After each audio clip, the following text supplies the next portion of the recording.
아침 말씀. 오늘 본문 말씀은 신명기 6장 20절에서 25절입니다.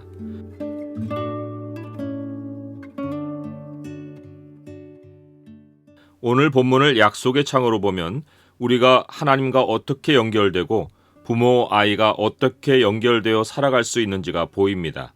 약속의 창을 보여주는 구절은 6장 25절입니다. 우리가 그 명령하신 대로 이 모든 명령을 우리 하나님 여호와 앞에서 삼가 지키면 그것이 곧 우리의 의로움이니라 할지니라. 하나님 백성의 삶에서 자녀 신앙 교육은 부모의 책임입니다. 자녀가 하나님 말씀에 대한 뜻을 부모에게 물어보는 것은 너무나도 당연합니다. 아이는 부모에게서 말을 배우고 부모에게서 생활 양식을 배우고 부모에게서 신앙을 배웁니다. 아이가 하나님 말씀에 관해 물을 때 부모는 마땅히 아이에게 대답할 것을 준비하고 있어야 합니다. 베드로 사도는 너희 마음에 그리스도를 주로 삼아 거룩하게 하고 너희 속에 있는 소망에 관한 이유를 묻는 자에게는 대답할 것을 항상 준비하되 온유와 두려움으로 하라고 했습니다. 소망에 관한 질문은 남들을 위해서도 준비해야 하지만 내 아이를 위해서는 반드시 준비해야 합니다. 아이는 부모에게서 성경을 배우고 또한 모든 백성이 함께 모이는 자리에서도 하나님께 말씀을 듣는 삶을 배워야 합니다. 모세는 모든 사람이 모여 예배드리는 자리에 자녀도 말씀을 듣고 배우게 하라고 했습니다. 온 이스라엘이 내 하나님 여호와 앞 그가 택하신 곳에 모일 때에 이 율법을 낭독하여 온 이스라엘에게 듣게 할지니 곧 백성의 남녀와 어린이와 내 성읍 안에 거류하는 타국인을 모으고 그들에게 듣고 배우고 내 하나님 여호와를 경외하며 율법의 모든 말씀을 지켜 행하게 하고 또 너희가 요단을 건너가서 차지할 땅에 거주할 동안에 이 말씀을 알지 못하는 그들의 자녀에게 듣고 내 하나님 여호와 경외하기를 배우게 할지니라. 이스라엘이 바벨론 포로 생활에서 돌아와 다시 함께 모여 예배를 드렸을 때도 예배 구성원은 전 연령이었습니다.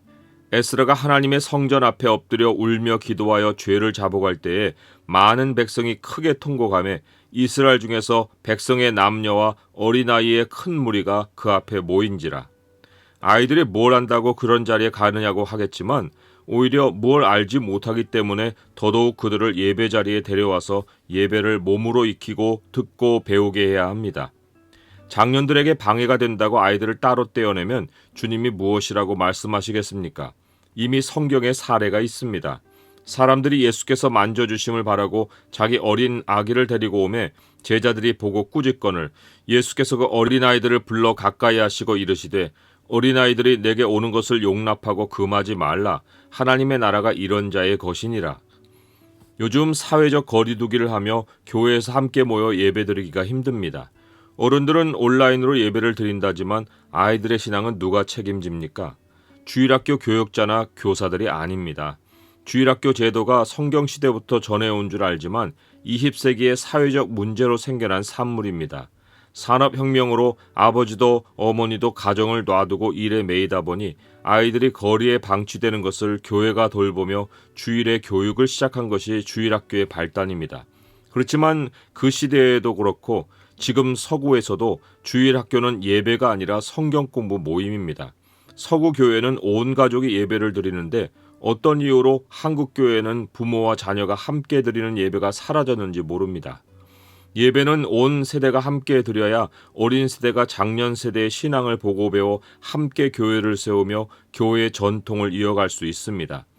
어린아이들이 자기들만의 예배를 오랫동안 드리다가 장년과 합하려니 자기 스타일에 맞지 않아서 대학부, 청년부로 나뉘어 예배를 따로 드리고 결혼해서 장년 예배를 드리자니 이제는 아이를 가져서 부모는 예배도 못 드리고 유아시를 떠돌고 부모 중 한 사람만 장년 예배를 교대로 참석하는 일이 오래되면 아이를 가운데 두고 부모가 심각한 영적 공백기를 맞습니다. 가정에서라도 부모가 교사가 되면 좋은데 교사는 교회에서 직분을 맡은 교사가 하는 것이라는 생각이 굳어 있어서 자녀들을 둔 부모들은 교육 시스템을 잘 갖춘 큰 교회로 몰려갑니다. 하지만 시스템이 아이를 바른 신앙이로 키워내는 것이 아니라 부모가 아이의 최고 교사입니다.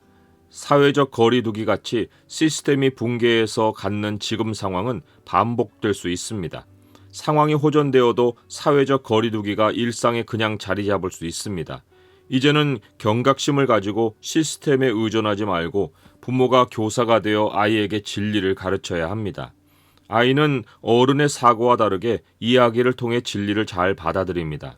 모세는 아이가 여호와께서 명령하신 증거와 규례와 법도가 무슨 뜻이냐고 묻거든 부모는 하나님이 자기 백성을 구원하신 역사 이야기를 해주라고 했습니다. 믿음의 역사 이야기는 출애굽만 아니라 성경 전체입니다. 역사 이야기는 아이들이 재밌게 듣도록 말하는 기술이 중요한 것이 아닙니다.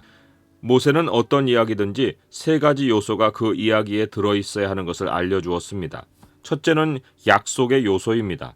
믿음의 역사가 일어나게 된 배후에는 하나님이 그 일이 일어날 것을 미리 약속해 주신 일이 있습니다. 출애굽의 경우에는 여호와께서 우리 조상들에게 맹세하신 땅을 우리에게 주어 들어가게 하시려고 우리를 거기서 인도하여 내신 역사입니다. 두 번째는 명령의 요소입니다. 하나님은 구원을 베푸신 후에 언제나 자기 백성에게 말씀을 지키라고 명령하십니다. 하나님이 자기 백성을 구원하시는 모든 사건을 관철하면 구원의 목적은 한결같습니다. 어떤 것에 매여 종으로 살던 환경에서 빼내주셔서 하나님의 말씀을 따라 살 수 있는 환경을 주시기 위해서입니다. 아이에게 신앙 역사를 말해준 후에는 아무 것에도 종이 되지 말고 자유인으로서 하나님의 말씀을 소중하게 간직하고 살아야 함을 강조해야 합니다. 마지막은 축복의 요소입니다. 아이가 하나님의 말씀을 소중히 마음에 담고 말씀의 길을 따라 살면 하나님이 항상 복을 누리게 해주신다고 가르쳐야 합니다. 그리고 복받는 인생의 최고의 본과 증거는 부모가 오늘 사는 모습이어야 합니다. 모세는 여호와께서 우리에게 이 모든 규례를 지키라 명령하셨으니 이는 우리가 우리 하나님 여호와를 경외하여 항상 복을 누리게 하기 위하심이며 또 여호와께서 우리를 오늘과 같이 살게 하려 하심이라고 했습니다. 오늘과 같이 사는 모습이 아이에게 내보일 수 있는 최고의 신앙 증거이고 우리가 의로운 표시입니다. 우리의 의로움은 스스로 세운 것이 아닙니다. 의는 연결이란 개념인데 한쪽의 노력으로 연결되는 일은 없습니다. 하나님은 명령을 주시고 우리는 순종할 때 하나님과 우리는 상호 연결됩니다. 아브라함이 하나님의 말씀을 믿음에 그 믿음이 그에게 의로 여겨진 것과 같습니다. 우리가 여호와 앞에서 하나님의 모든 명령을 소중히 간직하고 살면 그것이 하나님과 우리가 연결되는 길이고 그 연결 통로를 통해 하늘의 복이 땅으로 흐르는 것입니다. 이 복된 삶을 자녀에게 전해주고 땅을 떠나는 것만큼 부모가 자녀를 부하게 해주는 일이 없습니다. 자녀가 질문이 많은 어린 나이이면 부모는 많은 성경 이야기를 준비하여 질문에 답해 주어야 합니다. 부모가 부족해서 준비되어 있지 않아도 자녀가 장성하면서 신앙으로 잘 살아가면 감사한 일입니다. 하지만 자녀가 성실하게 신앙생활을 하지 않고 자기식대로 살면 꼭 실패하는 순간을 맞습니다. 그때 부모에게 와 도움을 구하면 부모는 이제 신앙이 무엇인지 알았을 것이기에 이제라도 교사로서 자녀를 어린아이처럼 받아주어야 합니다.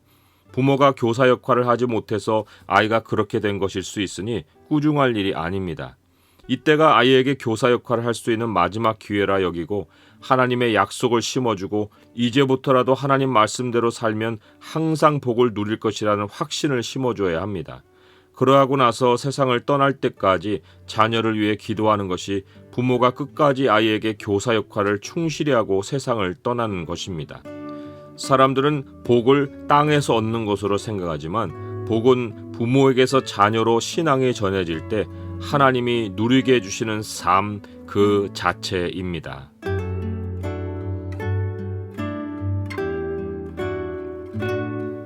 주님, 부모와 아이가 신앙으로 연결되는 것이 가정이 누리는 가장 큰 복임을 깨닫습니다.